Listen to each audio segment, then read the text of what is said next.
صاحب مصلحه، ما تعمل لي فيها شيء. حلوه السبوبه دي يا معلم. وما يقع الا الشاطر.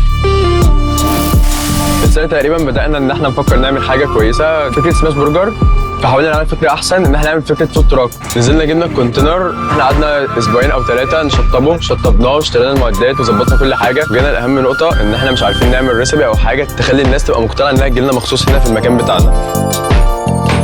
بعد كده الموضوع كان صعب جدا، بس احنا كنا اتفقنا ان احنا هنكمل عشان كنا كلنا مع بعض. قعدنا نجرب انا واصحابي كتير في الاول، بس الاكل كان كله ما كانش يتاكل بصراحه. يعني كان جزء متشائم وجزء بيشجع، بس انا قلت لهم هنفتح يعني هنفتح. ما كانش بيفرق معايا راي حد خالص فيهم غير سعيد. مين سعيد؟ ده القط بتاعي. بعد كده بدأت الدنيا تظبط معانا واحده واحده. ايه اخبار الاكل يا شباب؟ جامد يا كريم، جامد يا كريم. بدأوا يساعدونا لو عندنا اي مشكله في الشغل او عندنا ضغط شغل.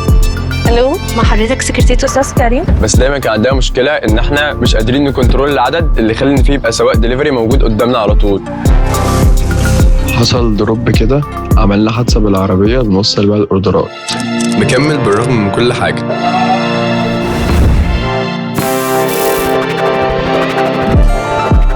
بدأنا نفكر ازاي نكبر ازاي.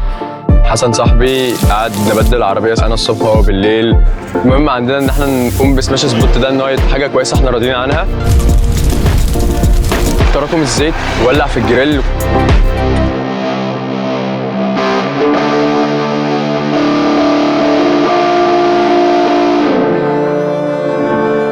بشتغل بشهادتك يا عم ولا تعمل لي فيها شيف؟ انت حتى مهندس واخواتك الاثنين دكاتره. بس حلوه السبوبه دي يا معلم. انت صاحب مصلحه، مش هتيجي معانا دهب؟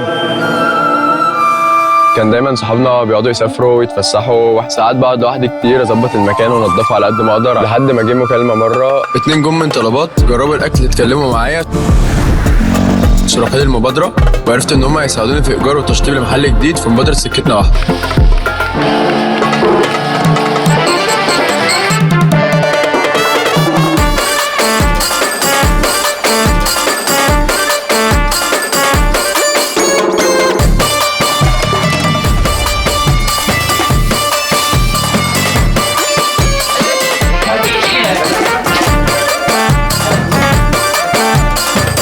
النهارده كان حلو قوي. شفت المطعم انبهرت. شكرا طلبات وشكرا كريم، اتمنى لك يا رب اني اكون حاضر معاك ان شاء الله في افتتاح الفرع 10 وال20.